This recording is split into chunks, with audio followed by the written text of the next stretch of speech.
สวัสดีค่ะคุณพ่อไม่อยู่นะคะคุณแม่ก็เอาอยู่ค่ะคุณพ่อไปต่างรัฐนะคะวันนี้คุณแม่พาลูกไปสกีนะคะแล้วเพิ่งกลับมาค่ะหิมะเยอะมากเด็กๆก็มาที่โรงเรียนนะคะก็บอกว่าคุณแม่จะมาที่ Secret Hideout หน่อยเนี่ยดูสิโอ้โห How deep มันลึกป่ะลึกไหม How deep Really deep. Let's go. You're so tall. Oh yeah I'm tall มามีสูงมากเลยค่ะ สูง157ค่ะสูงมากเลยค่ะ We're tall. Let's go to the table hideout. ที่ไหนคะ Follow her. I don't know where is it. โอ้ตายแล้วลูกคุณแม่ดูแต่ละคนสิคะไม่เป็นไรค่ะโอเคมามิจะตามไปนะคะมามิ Okay. คุณแม่โอ้ยตายลูกอย่าเว้งสิอย่าเว้งเดี๋ยวล้มนะอย่าเว้งที่ไม่ให้เว้งเดี๋ยวมันล้มนะไม่เว้งแม่ตามคุณลูกไปนะคะแม่เพิ่งกลับมาจากสกีคุณพ่อไม่อยู่หิมะตกเยอะมากเลยค่ะเพื่อนๆแม่จะไม่ค่อยให้ลูกอยู่ในบ้านนะคะถึงแม้ว่าหิมะจะตกเยอะเพราะว่าอยู่ในบ้านน่ะเขาเบื่อไงเขาจะเล่นแต่ค่ะเพื่อนๆนี่แหละคุณลูกเขาอยากมาเล่นที่โรงเรียนนะคะคุณแม่ก็เลยพามา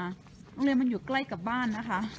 คุณแม่จะไม่ค่อยให้ลูกอยู่ในบ้านเท่าไหร่เพราะว่าถ้าอยู่ในบ้านน่ะเด็กเขาจะเบื่อแล้วเขาจะอยากจะดูทีวีอะไรอย่างเงี้ยนั่นก็หากิจกรรมให้ทำทั้งวันนะเพื่อนๆแบบวาดรูปเล่นไวโอลิน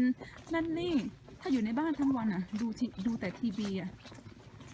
ไม่ไหวอะแม่ก็ต้องพาออกนอกบ้านแม่พาไปสกีอยู่1 ชั่วโมงกว่าก็เลยบอกคุณแม่ลูกจะไปเล่นที่โรงเรียนได้ไหมบอกได้ค่ะก็เลยพามาที่โรงเรียนนะคะเพื่อนๆเอาไปไหนกันนะคะเนี่ยค่ะก็คือสนามเด็กเล่นที่โรงเรียนนะคะบรรยากาศนะคะคุณพ่อกลับมาพรุ่งนี้นะคะจ้าลูก Well, the hideout on the table was over there. It was covered by too much snow. จริงเหรอคะไม่เป็นไรค่ะโอเคทะเลจะไปไหนคะโอเคไปสไลด์ตรงไหนสไลด์ตรงไหนพาคุณแม่ไปหน่อยเร็วไปแล้วหิมะเท่าเข่าค่ะถึงเข่าเลยดูสิประจนภัยนะคะลูกไปไหนแม่ก็ตามไปแล้วค่ะบ้านนี้อ่ะโอ้ตายแล้วเพื่อนๆมันจะถึงเข่าทะเลหิมะมันเยอะอ่ะลูกมันจะถึงคอหรือเปล่าน่ะฮะอยู่ไหนอ่ะลูกจะไปไหนคะโอ้ย How deep baby มันลึกก็เปล่ามันลึกtoo deep ฮะไม่เป็นไรลูกเปียกแม่ก็เอาค่อยไปตากไม่เป็นไรลูก even though it's wet I can โอเคไม่เป็นไรลูกไม่เป็นไรแม่ก็จะตามลูกไปนะคะคุณแม่ก็หิมะเข้าไปในรองเท้าเต็มหมดแล้วค่ะไม่เป็นไรเดี๋ยวค่อยเอาไปมันจะมีเครื่องทำให้เครื่องตากนะคะทำให้มันแห้งด้วยเรียกว่าอะไรนะจำชื่อก็ไม่ได้เครื่องที่มันตากรองเท้าค่ะเพื่อนหิมะมันเยอะมากจริงๆเลยนะคะเพื่อนๆคุณแม่ก็ลูกอยากมาคุณแม่ก็ต้องพามานะคะเพื่อนๆเป็นไรลูก I put the coin in my pocket. ไม่เป็นไรค่ะทะเลหิมะอยู่ในรองเท้าคุณแม่เต็มไปหมดเลยอ่ะ Snows in my shoe I know. There's snow in our shoes. ไม่เป็นไรค่ะเพราะว่าลูกอยากมาใช่ไหมก็ More snow in our shoes. Peter, I think we should go to the other part of the playground. นะคะเพื่อนๆเต็มไปด้วยหิมะ Oh, look, there's tracks to the other side. Yeah, let's go. I just came up here. ลูกจะไปไหนคะ Oh my God. เราจะไปไหนคะลูกไปไหน To the slide. โอเคไปลูกไป Come on. โอเคค่ะให้คุณแม่ไปด้วยค่ะแม่ต้องตามไปค่ะแม่ไม่ไปลูกก็ไม่ไปค่ะโอ้ยฉันประจนภัยนะคะพรุ่งนี้คุณพ่อกลับมาแล้วค่ะบอกคุณพ่อเธอทิ้งฉันไว้บ้านกับหิมะแต่ว่านั้นคุณแม่เอาอยู่ค่ะบอกเลยคุณแม่เอาอยู่หิมะเยอะมากแม่ก็เอาอยู่นะคะหิมะเยอะคุณแม่ก็ไม่ให้ลูกอยู่บ้านนะคะถึงคุณพ่อไม่อยู่คุณแม่ก็พาออกนอกบ้านตลอดค่ะทะเลโอเคไหมลูกทะเลโอเคไหมทีเดียวโอเคไหม Uh-huh. โอเคค่ะโอเคนี่แหละค่ะรองเท้านะคะเพื่อนๆเต็มไปด้วยหิมะแล้วค่ะไม่เป็นไรลูกเขาอยากมาสไลด์ตรงนี้แม่ก็ให้มานะคะอ้าวใครจะขึ้นใครจะลงมาก่อนใครจะลงมาก่อนลูกหาลูกใครจะลงมาก่อน An awesome view. ตรงไหนไปตรงไหนอ๋อดาลงมาสิคะที่ดาลงมาแล้วลูกคุณแม่หอบค่ะคุณแม่เหนื่อยอ้าวดาลงมาเลยลูกอ๋อตายแล้วเธอ Gushy. ดาลงมาสิคะลูก I'm going higher. โอเค Tita, And come me. back up. Let's go higher.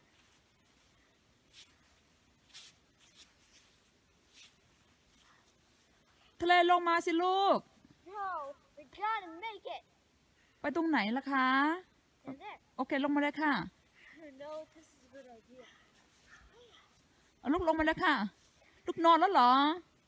เอาลงมาเลยลงมาเลย โอ๊ยทะเลลูกจมปลักหิมะอ่ะที่ดาลงมาเลยลูกลงมาโอ้โหโอ้โห ลงมาเร็วลูกลงมาเร็วตอนนั้นคุณแม่ไม่ไปนะเอาไปก็ได้หิมะเอาลงมาแล้วลงมาแล้วลงมาทะเลลงมาสิลูกเข้าไปในป่าทำไมล่ะคะ Oh God. ทำไมไอหิมะเข้าไปในถุงมือเหรอ Snow get into your gloves ฮะ Pokey.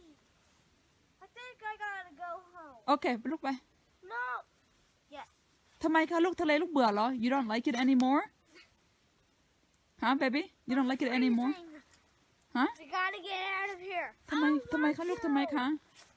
I'm freezing cold. Oh you freezing cold ไปกลั I บบ้าน don't want to get out of here. We can play at home too. We have a lot of snow at home as well. So if you wanna, oh gosh, I forgot to bring the hand. What do you call it? Hand warmer? Is that? Stuck. อ๋อดาลุกขึ้นแล้วลุกขึ้นดาลุกขึ้นตลกดาลุกขึ้นแล้ว Oh, I want to go down the slide. สไลด์ตรงไหนคะ Over there, Oh, but I'm too cold. โอ้กลับบ้าน I'm gonna go down the slide. กลับบ้านทะเลกลับบ้านก่อนเดี๋ยวค่อยมาใหม่อะกลับบ้านก่อนเดี๋ยวค่อยมาเนี่ยเพื่อน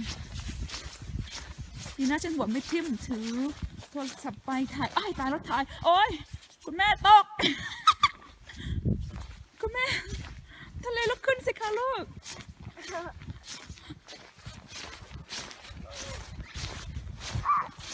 ตอนคุณแม่ไปสกีนะไม่ได้ถ่ายวิดีโอเพราะว่ามันหนาวมากไม่อยากจะเอามือออกมาจากถุงมือนะคะ Okay, I'm not going back there. We could be over here though. เดี๋ยวgo home นะจะกลับบ้านไหมคะ We'll stay here.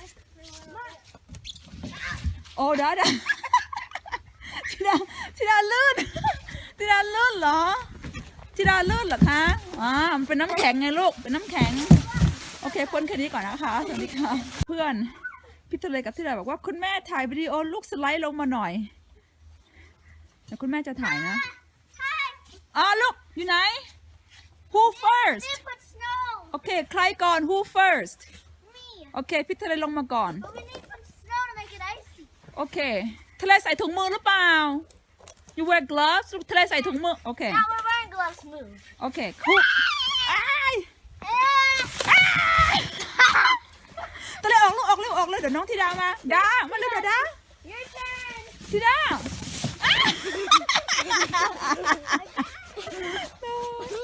ลุงอีกแล้วอยู่ไหนมาเร็วคุณแม่รอนะรอว่าใครจะมาก่อนทะเลหรือธิดามาก่อน We need to put some more. โอเคครับ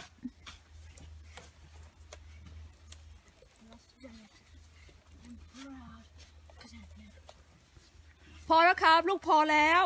Okay. ใครก่อนทะเลก่อนใช่ไหม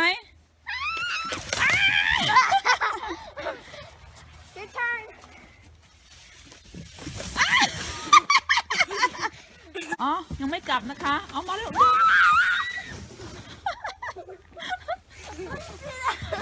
Again. เอาไปเร็ว So fast. โอ้ย I know it. คุณแม่เหนื่อยค่ะลุกขึ้นไปแล้ว one at a time with this time no โอเคหนึ่งสองสาม Again. เดี๋ยวก็จะกลับบ้านแล้วค่ะเพื่อนๆนั่นไปทำกับข้าวนะคะเอาลุกลงมาแล้ว How about one at a time this time No. โอเคไม่ต้องค่ะสองคนเลยค่ะหนึ่งสองสามอู้ Again. one more time and then we go home โอเคอีกหนึ่งครั้งแล้วกลับบ้านนะลูก No. Two more times. โอเคอีกสองครั้งกลับบ้าน Two more times. Can we switch sides for the last two more times?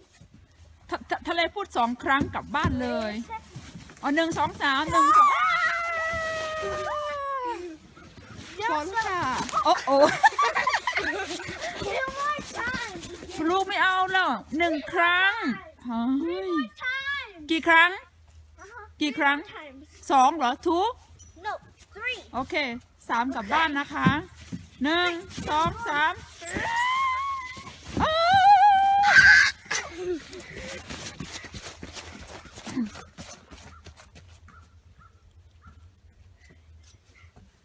ลุกมาแล้วค่ะ